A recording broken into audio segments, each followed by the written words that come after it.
Hello everyone, welcome back to Control-Alt-Delete tutorials. Today we are going to be finishing up the character rig and working on the arm. Now you might see that my character model is not here. This is just the actual arm itself, and the reason being my model that I was using, her arms were down at an angle, and more often than not the model you're working from is in the standard T-pose. So I wanted to demonstrate how to rig the arms with a straight arm, which is more than likely what you have.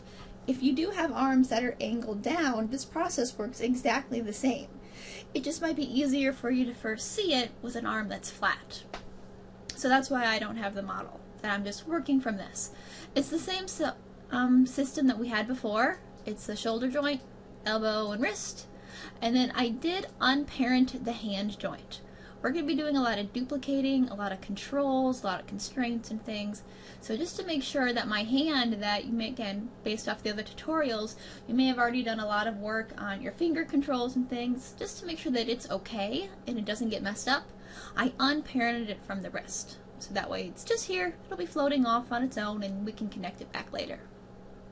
So for the arm, we are going to be creating what is called an IK-FK switch. That as the animator, you want to be able to, again, always give your animator the most flexibility. So we're going to create an arm system that lets the animator work in an FK and an IK mode. Again, FK is being forward kinematics. It's the idea of that you will have a control, again, typically a circle of some form, that you select and you rotate the joints, every single one. That the controls are doing all of the rotating for you, but it's you are rotating all your joints to make the animation.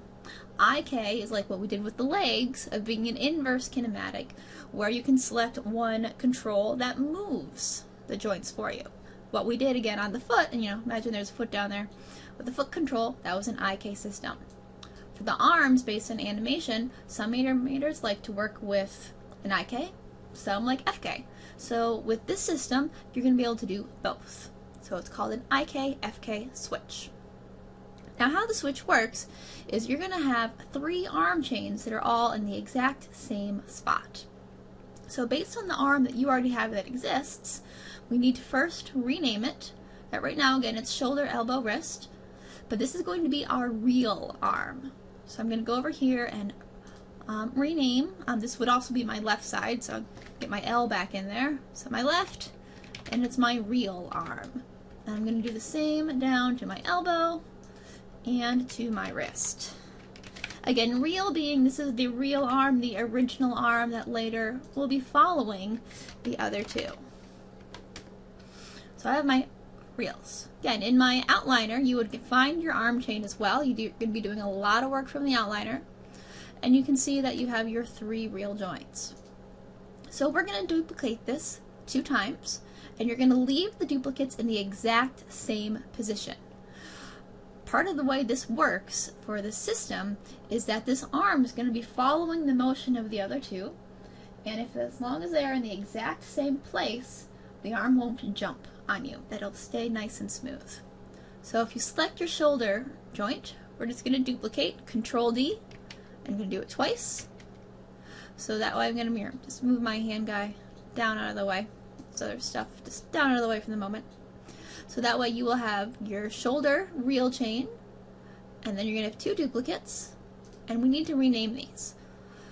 Rename the second one shoulder FK, as in this is going to be my FK arm, elbow FK, and wrist FK. And then for my third one, oops, hit enter too soon. My third one is going to be then my IK arms. So I'll have shoulder IK, elbow IK, and wrist IK. Now with these 3 arms, they are in the exact same position in the viewport. So again, we're going to be doing a lot of work from the outliner. So if you try to select one of these joints now, you have no control of selecting between the 3 arms. It's going to select whatever is the top of the hierarchy, which currently is the top of the outliner. So if you're wanting to get to the FK arm and the IK arm, I can keep clicking and it's just going to keep clicking the reel. So we are going to be doing some hiding, so that way we can work on them individually. So the real arm, we're actually going to do last. We're not going to touch that one for a while. We're going to leave that alone, and we're going to come back to it. So in your outliner, if you select your real shoulder, go ahead and do Control H, which will hide that chain. When you hide the top of a hierarchy chain, it will actually hide the children for you as well. And then do the same for the FKs, because we are going to work on the IK arm first. So Control H, FKs. Now when you select in the viewport, it is the IK joints. So we're going to set up an IK handle. This is basically the same thing we did when we made the leg. So if I go up to Skeleton menu and the IK handle tool, if I open up the option box, you want to make sure that your current solver is set to the rotate plane. Again, just like the knee, this is going to be rotating our elbow. Now, something you can do before this to actually even help it. If you look at my arm is made with a little indent. It's kind of, has a joint. It's almost like it's already bent. When you have this bend, your IK knows how to work properly. It knows which way to bend. But if your arm was drawn completely straight out, your IK might not know what to do, and it might bend the wrong way. It might bend down, it might bend backwards. So if you're ever applying an IK and it's acting wrong, what you can actually do is I can delete the IK, and I can go to my elbow joint, and I'm going to first rotate the joint on its own. So that way this joint knows which way to rotate. So again, imagine if this was the arm, rotating it forward. And I'm going to right click on my joint and tell it to set the preferred angle. Again, what this is doing, it's telling this joint that the preferred way for this to be rotating is in this direction. It doesn't have to be a 90-degree angle, it can be 45, it can be closer, it doesn't matter. But it's, again, you are basically telling this joint which way to rotate. So when an IK chain is applied, it knows which way to bend. Don't undo, because then, to get your arm back, because then you'll just lose that whole thing that you just did. So just set your rotation back to 0 to snap your joint back in place. Now when you apply the IK chain from your shoulder to your wrist, if it was perfectly straight, it would now have the direct area to bend with. So we do need to rename it. This is your arm left IK. Now, if you look at what we had for the leg, we made a pivot point, a pole vector, that little K shape for the knee. We need to do the same thing for the elbow. I already made one ahead of time just to kind of speed the process up, since this has been taught before. If you're skipping through lessons, go back to the leg setup and you will find where this actually, how it's created for creating text. So since it's my elbow, I'm using an E, and I'm going to snap it up to my elbow joint. And then looking at distance, how far back, and when we did the one for the knee, we did it basically a foot length in front. So keep about the same measurement for pushing your elbow back. And then just like when we were making any of the other curve controls, once it is in place, go ahead and modify freeze transformations. So it resets the channel editor. So again, this is going to be controlling the pivoting, the rotating of the actual elbow when the arm is bent. So we need to set this up as the pole vector constraint, just like we did to the knee.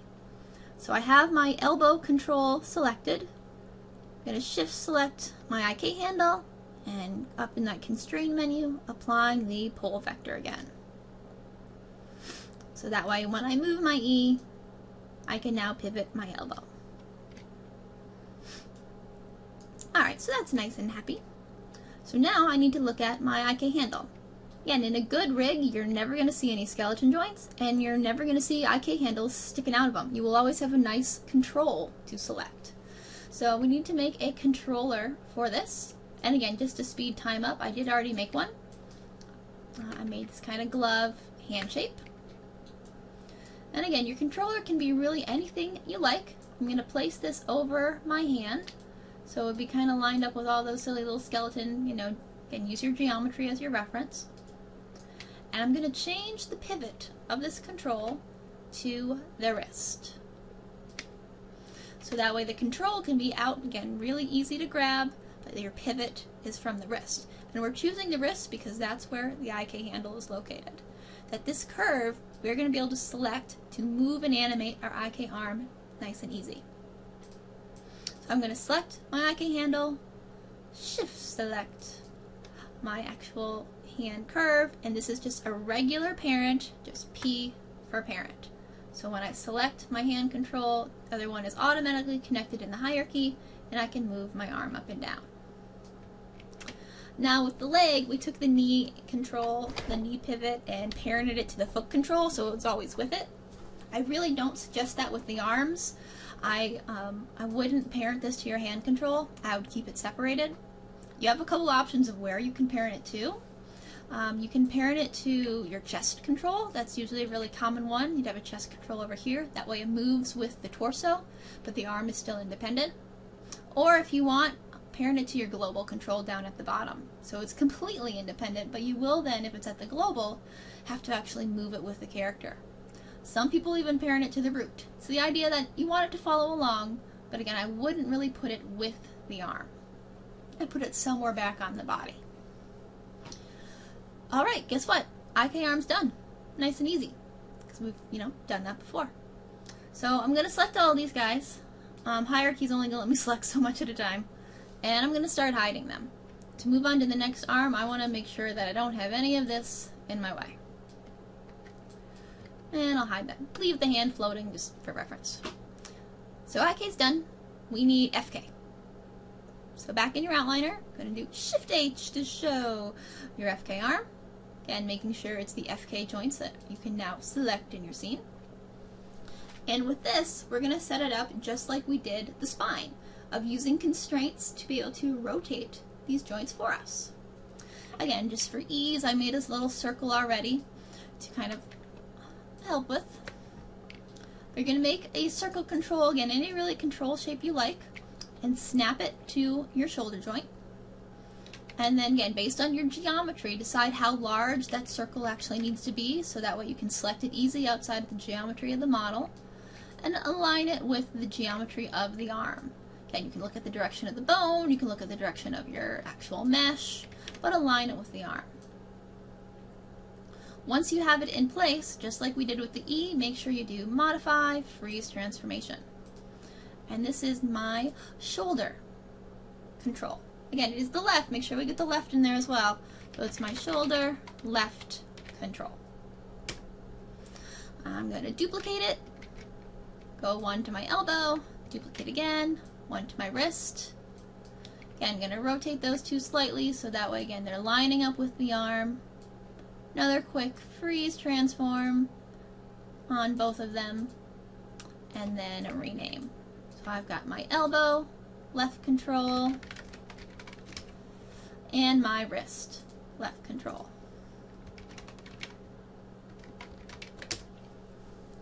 Now with these, just like we did with the spine, we need to constrain these to the joints, so that way when we select the curve, it will rotate the joint for us.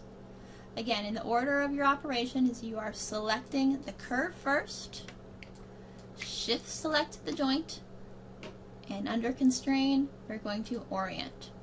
Now whenever you do this, again, if it happens to jump on you, if you see a very big turn of the joint, undo that operation, make sure it goes back to normal, and when you go to your constrain, instead of just clicking on the orient, if you open it up, again, this is only if your joint twists on you, you want to check your maintain offset. Looks like mine was on from working on it before. Again, success is going to look like when you're selecting the actual curve that you're going to be able to rotate it. But before, as you're doing it at this step, the curves on their own are going to be left alone. Like it's rotating, it's working, but if you kind of look at your shoulder, right now it's kind of pulling funny, and that's just because these curves haven't been parented in yet. Just like with the spine. After we made all the constraints, we had to parent them together. So if you select your wrist control, you're going to shift select your elbow, P for parent, and then the same of elbow to shoulder, P for parent. So now when they rotate, the whole arm will rotate with it. And that's your FK. Pretty simple. You know, we've done that concept before. The real challenge is the real arm. That's where the really trickiness comes in. So with my real arm, I'm going to now start showing everything. I'm going to show all my chains for it. I'm going to show all my little stuff that I made, because I'm now going to look at connecting these three arms together. And the way this is going to be working is it's going to be another constraint. That the real arm, this is the one that's actually going to carry the geometry of the model, and it's going to be constrained to follow the IK arm, which is again a nice movement where you just move one control, and constrained to the FK arm where you're rotating the curves. So that way the animator can choose between both of them that they can animate with, that the real arm will know how to follow it. So we're going to be doing constraints. Now for this, I do highly suggest you select from the outliner because it's a very specific order and you are constraining the real arm. Again, now that all three are located in here, you can get and select on them and we can see, okay, I've got the real, but I need the others. So again, work from the outliner. It will make your life easier. So we're going to use orient constraints for these. So just like we did before, you're always selecting your controller first. But this time, our controllers are actually joints that we're constraining. And again, we're constraining the real arm to follow the other joints. So I'm going to first select my FK shoulder, Control select in the outliner the real shoulder, and I'm going to do constrain orient. Again, in the outliner, you'll see the little orient constraint pops up underneath your shoulder. I'm going to repeat that. I'm going to select my IK shoulder joint, Control select the real shoulder joint, constrain orient again. The difference with this one that we haven't done yet is you are constraining the real joint twice. So if you look at that actual orient constraint over in the channel editor on the right, you may have seen these before when you were doing the arms and everything, but now your real arm has two weights at the bottom, the FK and the IK. This is where the switch is going to come in, that it's telling it to follow two different things. So that's the shoulder. We need to repeat this for the elbow and the wrist. Now when you repeat to the next one, do it in the exact same order to just help keep it cleaner and make it easier for you when you apply the actual switch in the next few steps. So I did FK first last time, so I'm going to do the same thing. Selecting my FK elbow, Control select the real, orient constraint. IK elbow, Control select the real elbow, orient constraint again. And then repeat for the wrist, FK wrist, Control select real wrist, constrain orient, and then IK wrist, Control select the real wrist, constrain orient again. So now if you look at your real joints, their rotations should all be blue, that they have orientations applied to them, that they are constrained. And visually, a way you can test to see how it's working is if you select your FK shoulder control right now and you rotate it forward, you will see all three arms, and the real arm is the one that's in the center, and you will see that it is trying to match both, that is staying basically in the middle for them. And again, what this means is that that real arm right now has the two weights. It is trying to follow the FK and the IK at the exact same time. So for animating purposes, it's almost there. It knows to follow these, but we only want to follow one at a time. So we're going to develop a switch. So I'm going to undo just to get that back in place. I could even just set that rotate to 0. That's probably faster. And we're going to set up a switch for this, a custom little attribute that will tell the arm to follow the FK or the IK, not both. Now the switch can literally be placed anywhere. If you had a hand control that had all of your little attributes on it or all of your curves, that'd be a good place to put it. Some people put it at the global, at the bottom of the character. That'd be another place to put it. In some rigs, there's like a little icon that's kind of floats behind the arm, and that's where it's put. I personally would put it on something that already exists, so you're not just creating extra things for no reason. So like with the hand setup we did before, we had a hand control that had all of our attributes on it or had all of the curved fingers parented to it. So you may already have something kind of floating over on your hand, so I'm just going to use this. So this is my make-believe hand control. So I will do freeze transforms just so it's nice and clean. So again, choose something in your scene that you will always be able to see, always be able to select easy, and that's what we're putting the switch on. So for this switch, just like we did with the hands, just like we did with the feet, we need to add our own custom attribute. So with this selected, I'm going up to my edit menu. Nope, I'm sorry, I'm going up to my modify menu and add attribute. So I'm going to add in IK, that this is representing my switch between the two arms. Again, you can put IK, switch, you can use spaces, you know, you're the rig designer, it's up to you. But what's going to be new this time is we're not using float, we're not using a value, we are going to use enum. Enum doesn't give you a minimum and maximum. Instead, it gives you options. Now, the default for enum is green and blue, which obviously that does not represent anything that we need, so we're going to change them. Whenever you click on the word green down below, it will let you change the name. So this is now going to be my IK. And when I click on blue, this will be my FK. This attribute is really great because right now we have 2, that's all we need. But if you're working with this for something else, if you click below FK, you can actually add in another one and another and another and another. There's no limits here. You're not limited to 2. We only need 2 for this, but just so you know, if you want to use this for something else later, you're not limited to 2. So I've got IK, FK up top, switch it to enum, and change the names to IK and FK. So I'm going to go and click OK, and now it's here nice on the right. So again, if you had all your finger controls and stuff, it would be below them. So we have a switch. This switch is different since it's the name. You can't middle mouse click and drag like we can do with everything else. It does not apply when they're named. It's basically a drop-down menu. When I click on IK, there's FK. Click it on again, and now it's back to IK. Just like visibility. Oh, actually, that doesn't have it. Never mind. So it's a drop-down. Just consider that. So we have our switch. We now need to connect the switch to the arm. And we're going to do this just like we did with the other custom attributes. We're going to use set driven keys. So go back to your animate menu, set driven key, and set.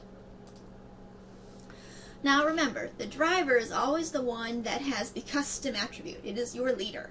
So wherever you put the IKFK attribute, load that in as your driver.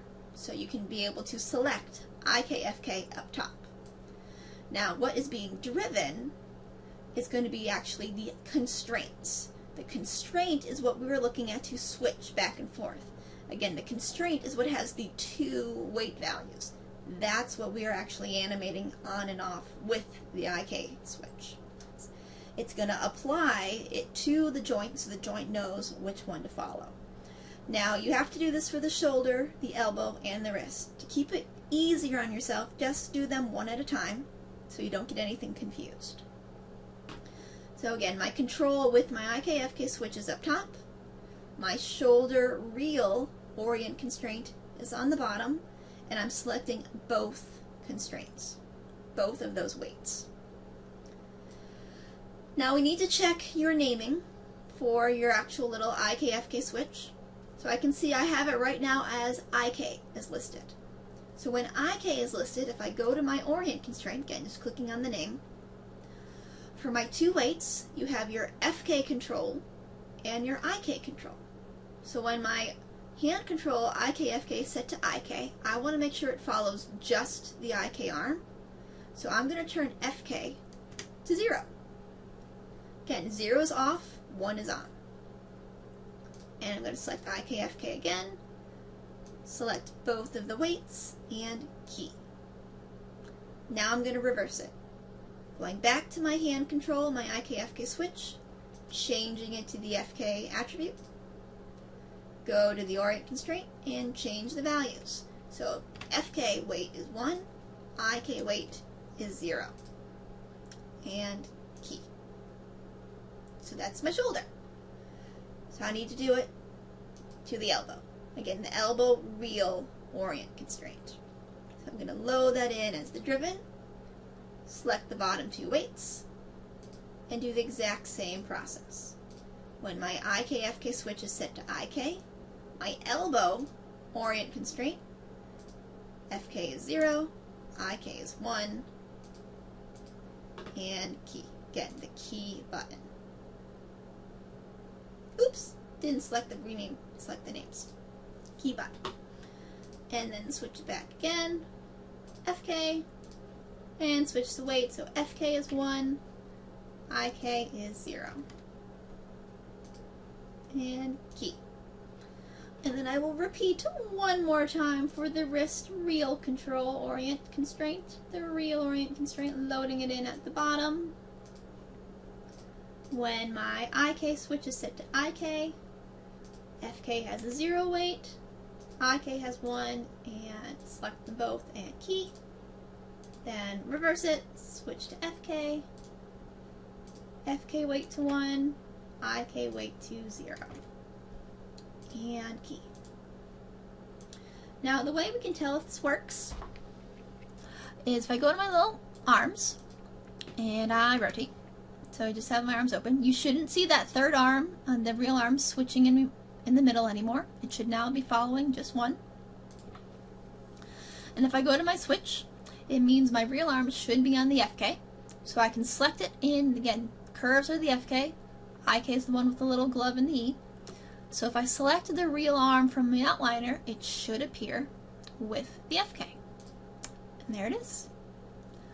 If I switch my IK, FK switch back to IK, select my real shoulder, back with the IK. Now again, what this means is when you're animating, you will have the ability of that switch to animate both arm chains. And then later when you're skinning, you're only going to skin the real arm. We're going to do another tutorial just on skinning so you can see everything of how the skinning works, but you will only skin the real arm. That's one of the most common mistakes when people rig. They create this really awesome IK-FK switch chain, but then they try to skin all three. And again, you will not do that. You will only skin the real arm. Now with this, the switch itself is working. It's doing exactly what it's supposed to do. But visually for the animator, you're still seeing all of this information, and this is a lot more than you need. When you're animating in FK mode, you should only see FK controls. When you're animating IK, you should only see IK controls. So after you've made sure that your switch is working properly, it's a good idea to use that same control, that same IK-FK attribute, and start working with visibility. That, for example, I can grab and shift select my 3 FK arm controls and load them in as being driven.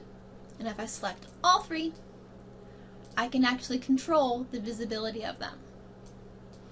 When my hand control is set to FK, I want to see them. I want to see all 3.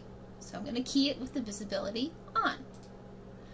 When my hand control is set to IK, I don't want to see these circles. I want to leave them all off. So I can go to visibility. You don't have to type off, by the way. You can just do 0 and enter. That represents off, which hides them. And now I can key it. So they disappear. So when I switch back and forth on my little IK-FK switch, IK, I don't see the circles. FK, they come back. So do the same thing for your IK information, the elbow control, your elbow pivot, and your little kind of glovey guy. So I'll load those 2 in together. Grab my hand, my IK hand control, and shift select my elbow pivot, the pull vector to load and driven. Grab their visibilities. So again, when I'm on IK mode, I do want to see them. So I'm going to key visibility on. When I'm in FK mode, switching it, I don't want to see them. I'm going to key visibility off so they hide. So again, now if I grab my little switch, FK, you should see just the controls on your arm. IK, you should see just your glove and your elbow. Now the little floating guy, again, the one that would have your finger controls parented or all your little finger attributes, this should not disappear. You need to see this the entire time because that's where your switch is. You do not want this to disappear. For connecting it back into the rig, I would do just a basic parent of this control to the hand joint. So that way it will know to follow along when you're animating and everything's moving back and forth. But again, do not hide this, or that defeats the purpose of creating that whole switch. Speaking of the hand, since we are right here, once your switch is complete, you can put your hand back in with your rig, and you're going to parent it to the real wrist. Again, that's very important. You want to make sure your hand joint itself is parented to the real wrist, because again, that real wrist is the one that's moving back and forth. When I've got my IK mode on, and I move my IK handle, the hand will go up with it. When I switch to FK mode, hand is going to go with the rotations. Again, that's because it's connected to the real arm, which is constrained with them. Now there's one other thing that you can do to make animating a little bit easier, and that's in the IK mode. That when you're in FK, you have the 3 corrections that you can rotate your wrist nice and perfect, right? When you're in IK mode, right now, when you select that hand control, we can move it up and down, and it's great. But if you rotate it, nothing happens to your joints. You want to be able to still rotate that hand, right? So that way you can, do that movement in animating. It's pretty important to rotate your wrist. So we need to do one final constraint to actually keep this together so it works. So I have my IK hand control, again, the little glovey curve selected. Through the outliner, again, just because there's too many things here, through the outliner, I'm going to control select my IK wrist, and I'm going to go up to constrain, orient. Again, visually what this is going to do for you is when you constrain it is now when I select that hand control, that curve, and I rotate, now my hand is rotating. So I now have the ability to move the IK handle and rotate my hand still. Because, you need to be able to do that. And that's the arm. I know it's a lot of information, and I probably said it really fast, but that's what's great with the video. You can pause me, and then do it, and then play, and rewind, and everything. But again, it's the idea that you've made 3 arms, and the real arm is going to be following the FK motion and the IK motion. And once that switch is applied, you can look at following just one at a time. It's a lot of really technical stuff, but when you master it, it shows that you're really learning rigging, that you're looking at you can really customize a rig. Technically speaking, you could do this exact same thing to the legs. We're not going to do that, but you can. The exact same process would follow the legs. And the reason that we really don't is because more often than not you'd be IK animating on a leg. But you could do this to it if you wanted to. But that's the arms. Again, the shoulders would all still be connected to the clavicle at the character's body. Your if you were in FK mode, just for parenting sakes, that shoulder FK control would be parented to your clavicle control. So it follows your torso and everything. But other than that, you should be set. The hand control, when you're in IK, would be parented to the global. So again, nothing's left behind. But those are your arms. So if you have questions or comments, again, please post them below. Again, if you ever see something is flipping on you when you apply a constraint, go and check maintain offset for it. So let us know your thoughts on this. Hopefully this really helps you guys as you're rigging your arms. So thank you so much for watching. And our next tutorial in rigging will be skinning, which I know a lot of people have been asking for. So we should get that up in another week or so. So thanks so much, guys.